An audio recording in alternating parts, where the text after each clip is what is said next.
Hai, hello, salam sejahtera Malaysia. Selamat datang ke channel Fels Lifestyle. Saudara-saudara, tanpa membuang masa, kita direct to the point. Ini adalah berkaitan dengan apa yang berlaku kepada pemimpin PAS yang baru-baru ini terlibat dengan tuntutan daripada pemimpin DAP. Ini adalah berkaitan dengan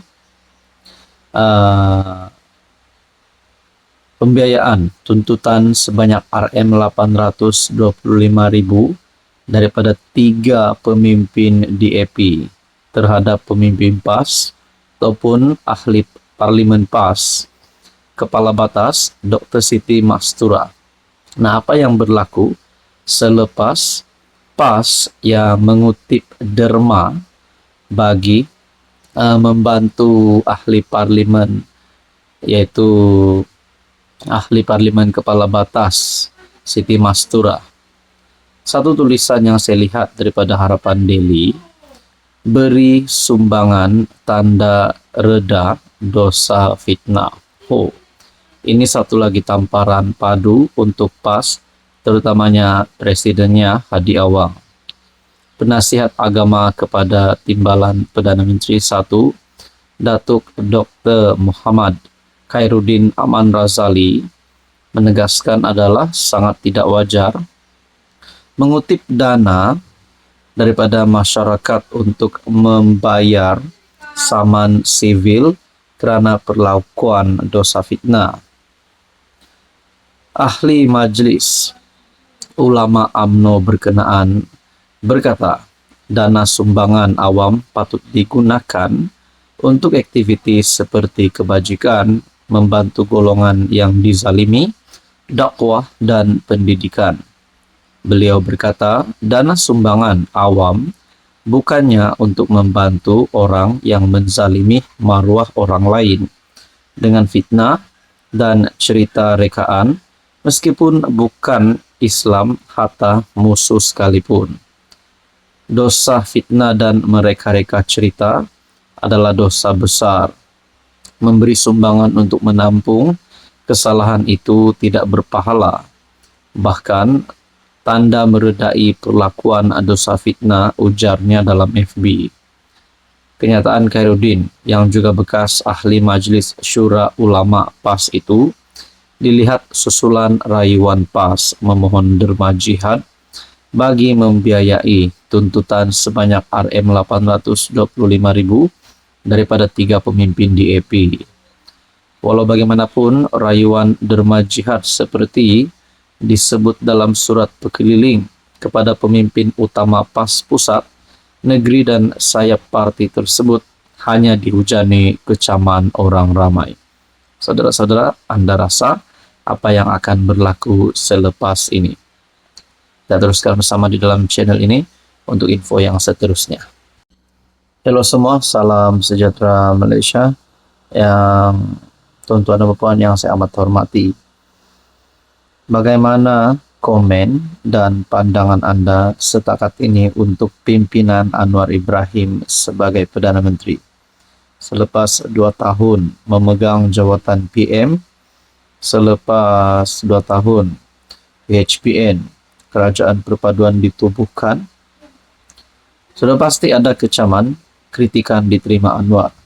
Tapi apa kurangnya pujian untuk Anwar? Nah, saudara-saudara, terdapat satu tulisan yang berkata, wajah sebenar Anwar sebelum dan selepas jadi PM. Adakah di sini terdapat input berkaitan dengan kelemahan Anwar sebagai PM, ataupun mungkin apa yang pernah dilakukan Anwar sebelum dan selepas menjadi Perdana Menteri? Saudara-saudara, Malaysia kini dedah wajah sebenar Anwar sebelum dan selepas jadi PM. Perkongsian daripada Syabuddin Husin. Seorang pembantu kepada Anwar cuba menepis kritikan bahawa PM tidak menyuarakan sebarang kebimbangan tentang pendakwaan terhadap ahli politik selepas PRU 2018. Ini selepas PM berkata, beberapa kes dalam tempoh tersebut dibuat secara tergesa-gesa, cacat dan bermotifkan dendam politik. Setiausaha politik kepada PM, Kamil Munim berkata, Anwar pada minggu pertama PH memenangi PRU mengingatkan agar tidak membalas dendam terhadap Najib, serta pendakwaan terhadapnya perlu mengikuti proses sewajarnya.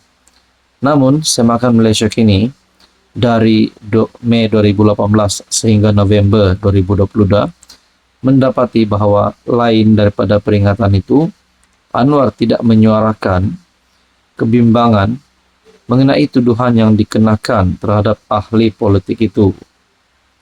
Pada Mei 2018, 2 hari selepas kenyataan awalnya, mengingatkan jangan berdendam kepada Najib, pemimpin PKR itu memberi jaminan bahwa siasatan terhadap bekas PM itu dijalankan dengan adil. Kemenangan besar rakyat Malaysia apabila Najib disabitkan oleh Mahkamah Tinggi dalam kes SRC International pada 28 Julai 2020, Anwar dalam kenyataan bersama menyifatkan sebagai kemenangan besar. Proses pengadilan ini pasti tidak akan bermula sekiranya rakyat tidak bangkit untuk memberi kemenangan kepada PH dan mengalahkan BN pada PRU 14. Anwar mengulangi pendirian ini apabila Mahkamah Persekutuan mengekalkan sabitan bersalah terhadap Najib. Berubah selepas jadi PM, pandangan Anwar mengenai kes terhadap ahli politik selepas PRU 14 bagaimanapun dilihat berubah selepas dia menjadi PM. Dalam satu perbincangan dengan Milken Institute di Singapura pada September 2023, PM berkata tuduhan terhadap Ahmad Zahid yang merupakan timbalan Perdana Menteri adalah meragukan dan tidak dijalankan secara profesional, sambil menyatakan ia bermotif politik. Dia mendakwa ini kerana tuduhan itu dibuat beberapa hari selepas Dr. Mahathir dilaporkan mengugut Zahid untuk membubarkan UMNO atau menghadapi pendakwaan. Anwar berkata, dia mempunyai pandangan tersendiri mengenai kes Rosmah, tetapi tidak mendedahkannya. Anwar berkata, ketika mengulas kritikan terhadap susulan pembebasan Rosmah daripada 12 tuduhan pengubahan wang haram dan 5 tuduhan gagal mengisytiharkan pendapatan LHDN.